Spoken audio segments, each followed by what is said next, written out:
Thank you so much for joining ShareBird's The Essential Go-to-Market Show, tips and strategies where we offer short video content in interview-style conversations with global product marketing leaders. I'm your host, Yasmeen Turayhi. So whether you're an early-stage startup or a public company, almost everyone struggles with the same question. What does it take to have a successful product launch? Today, I'll be talking to Emad Kazi. He's the VP of Product and Lifecycle Marketing of Kajabi. Kajabi's all-in-one knowledge commerce platform leads the industry and helps people to turn what they know into what they do. And we'll be talking a little bit more about Kajabi. Emad also leads both product marketing and lifecycle marketing teams at Kajabi. So welcome to the show, Emad. I'm so happy to have you here. Thank you for having me. Appreciate it. So Emad, let's dive into some of the things that you've dealt with when it comes to go-to-market and product launch. What have you learned about a team structure that could be helpful for folks who are maybe going through their own product launch? Totally. So I think the foremost thing that has been valuable to me, both as an IC, having been a part of a larger product marketing org, as well as heading one up now, is the cross-functional embeddedness of it. And I think that's been most helpful from a success standpoint as it relates to a launch, mainly because it keeps kind of the details of the product and the shifts within hand's reach. I've certainly worked in contexts where product marketing isn't as embedded into the pods that their cross-functional partners are organized within. So I really try to strive for a model here where just like you have a PM at the table or a designer at the table or engineers at the table, you would also have a dedicated product marketer at the table. And obviously that's harder to achieve based on org size, team size, and not always scalable. But I think it's really beneficial in not just ensuring that for PMM, those details are always available and in hand's reach and those resources are always within arm's reach, but also for the stakeholders as well. It really is an opportunity to see firsthand what the benefit and the value of product marketing can be. And in our context here at Kajabi, we are a fairly new product marketing org. We are only about 11 months old as a function. And I think initially there was a lot of open questioning around sort of, well, what is the role product marketing supposed to play? And for an org that has never actually experienced it, it's almost tough to kind of understand and articulate what the role and function and responsibility should be. And I'm sure you know this, but product marketing means so many different things in so many different places. So being able to be part of that conversation in a recurring way and in a regular way with product counterparts and stakeholders really does help showcase and demonstrate the value of the function in a way where counterparts can really understand and evangelize it as well. Yeah, that's a very powerful point, Emad. I think each company has its own willingness to also embed with product marketing. So I find that very interesting depending on which company I consult with. Some teams I feel like are more sponges and others are kind of dense. And so it really makes the product marketer's job so much easier when there is this kind of fluid embeddedness across all functions. So what are some of the most interesting topics that folks should consider in this post-quarantine world? What has kind of come across as really valuable in terms of maybe customer behavior or how the market has changed? What do you think could be most helpful for folks?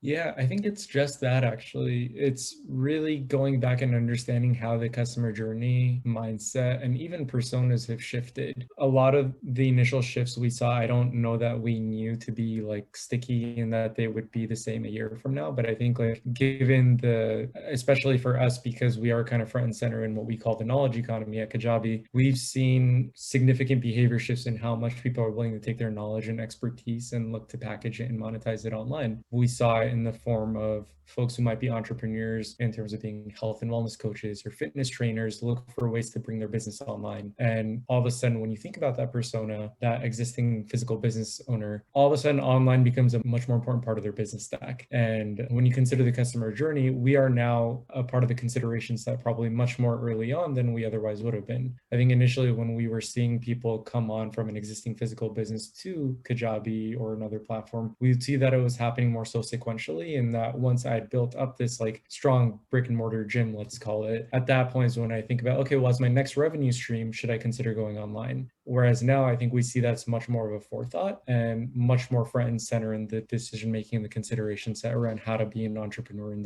today's age. And I think even beyond that use case, when you look at something like a Substack or even like a Clubhouse, it really showcases what channel proliferation even looks like. And it's a signal towards what new channels have emerged. And it also allows us to understand, well, which are here to stay. So podcasts have obviously been tried and true. TBD if Clubhouse will make it out of this, but I think it'll be interesting to understand understanding what audio as an entire medium and dimension of consuming content is really going to mean going forward. And effectively, that also has a trickle-down effect of how products need to evolve. So for us, we are actually in the middle of a go-to-market around our Kajabi Mobile App. So the Kajabi Mobile App actually is not something that is for our customers as much as it is for our customers' customers. So if I'm someone who runs a marketing curriculum on Kajabi and I have all these online courses put up, and let's say I wanted to enable my audience to have my courses on the go through the Kajabi Mobile App, I would be able to deliver my content mobilely through that app. We've made a ton of innovations around this very concept, right? So because we have more people staying at home, we saw more requests rise for things like the ability to listen to background audio. So if someone's wanting to listen to a meditation series or follow along a workout or follow along an audiobook that was built on our platform, they can do that now. So that's a feature we had to add after listening to customers and understanding how mindsets were shifting, as well as even things like casting video.